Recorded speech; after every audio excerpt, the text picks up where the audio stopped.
What's going on, guys? Today we're taking a look at another fight this Saturday night on the prelims. One with the potential to have an explosive knockout or some great action when we see Devin Clark step in the octagon against a monster in William Knight. This contest should be extremely entertaining. We're going to look into both fighters' fights. We're going to see some of their strengths, some of their weaknesses, and try to pick out a good bet that I can provide to you guys, or at the end of the day, offer you as much knowledge as I possibly can from watching both of these guys' past fights. Taking a look at the start, we'll take a look at William Knight first. He's 11-3 currently. He's 5-2 in the UFC with two of those wins coming on Dana White's Contender Series, so look at that as you want. He has extreme knockout power on his record of 11 wins. 9 of them are knockouts, and he throws at a 60% striking accuracy for significant strikes. Then you pair that with being an okay to a solid wrestler. He has a wrestling game. He's not known as a wrestler, but if you take away one fight where he was taken down 8 times via the same outside trip, which we'll get to, he does have a 70% takedown defense percentage, which is solid for the division. He has a performance of the night in the UFC, a crazy off-balance knockout of Fabio Cherant, and he's competed at both heavyweight and light heavyweight. He's a monster for the division. Then we can take a look at Devin Clark, who has been in the UFC for a very long time. He's a well-rounded mixed martial arts. He's been on a tough run. He's 0-2 in his last 2. But with the experience he has, the 12 fights in the UFC, he's never taken an easy fight.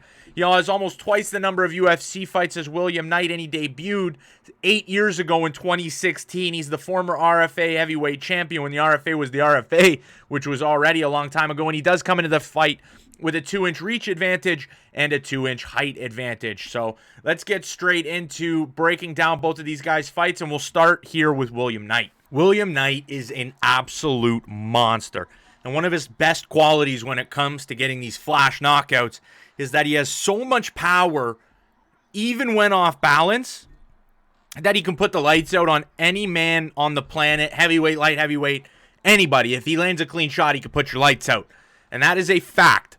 The bad thing that plays against him is that moving forward, he is so much more powerful, but he tends to back up in basically all of his fights, especially against guys that, literally not even especially against guys that are scared of his power. Against everybody. He backs up against everybody, and at that point, he can end up losing decisions, which will be the bad beat in this case when he's fighting Devin Clark, who is a longer light heavyweight than he is. But again, the Fabio Cherant knockout is a clear indication of how hard he hits. It's an equalizer in the best fashion. But let's take a look at the William Knight versus Fabio Cherant fight. He's on the back foot. He potentially could get knocked out by another guy who hits just as hard. But William Knight, who has our granite chin himself, is able to off balance, unload a shot that wins him performance of the night in this fight. And then the Meinfield fight is kind of a double-edged sword here, because although William Knight was landing the more significant shots in the fight, he was closer to finishing this fight than Meinfield was. In the second round, we got to see why, again, the William Knight backing up is a problem, because Meinfield was able to start implementing his jab, and his jab was starting to connect, as William Knight likes to drop his head straight back, which is... It could have been worse if William Knight's chin was a little weaker, but again, granite chin, it's not very dangerous, but in the calculating points, the strikes are going to add up on his chin if he's unable to land the impactful shots he needs to land in this fight. But then in the first round, we got to see where William Knight in the clinch, very dangerous, even with short shots, so powerful. And then when he explodes in the second round, at the end of the second round, and when he explodes in the third round, every single time, he's able to either hurt Meinfield or land impactful shots that clearly resonate when watching the fight who you're going to score it for. So that was a good performance there. But against these taller and lengthier fighters, you have two bad performances here. His most recent performance against Maxim Grishin, to be fair, came in short notice to this fight, might have been trying to save his gas tank in this fight, came in overweight, so they accepted the fight to be at heavyweight. Maxim, who is more of a striker, was just way outside, picking him apart here and there, and he's able to land takedowns and hold. But in this performance, more of a striking decision loss.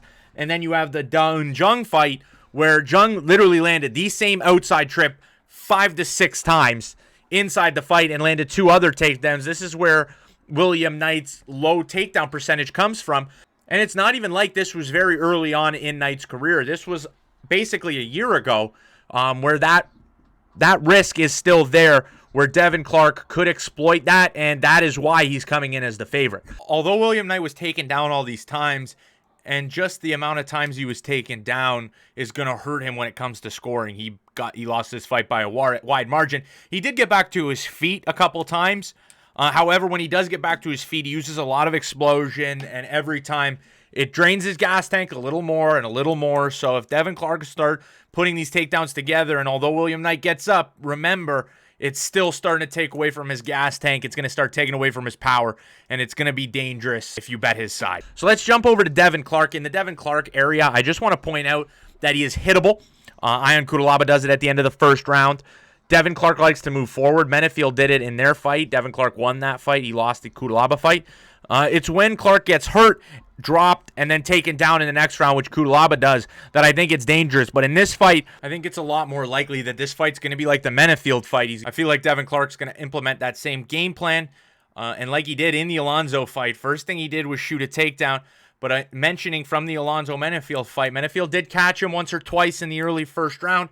It wasn't until Meinfield's gas tank was significantly hampered because he'd really never seen a second round before that Devin Clark started landing his own power shots. And I don't think that William Knight is going to be burdened by the same cardiovascular issues that Meinfield was in this fight. I think that the knockout's going to be there. It's going to be available through rounds 1 to 3. It's just really going to come down to whether Devin Clark can get William Knight to the floor. And when they are on the feet for those dangerous spots, he can risk evaluate and not let his chin get touched, because if it does, he's going to get knocked out. So if I'm going to make the play here, the play is going to be because I like the fact that William Knight has that potential to knock him out. And that is what I reflect in my prediction of the fight. The William Knight side, TKO and KO is his biggest chunk of the pie. I have a little chance of him winning a decision. He drops Devin Clark.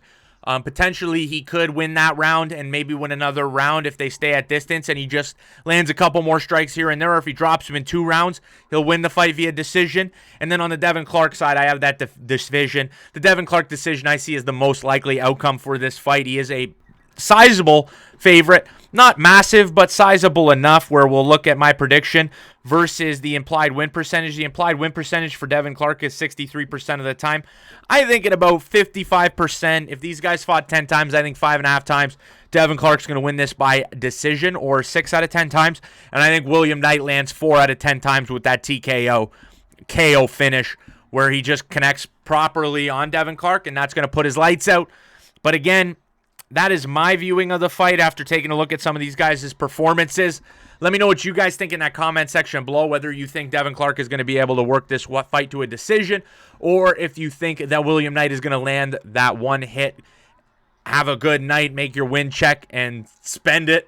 Let me know that in the comment section below. But I'll see you guys in the next video. Enjoy Saturday night. This will be my last betting tip video most likely. So be smart, be wise, and I'll see you in the next one. Peace out, guys.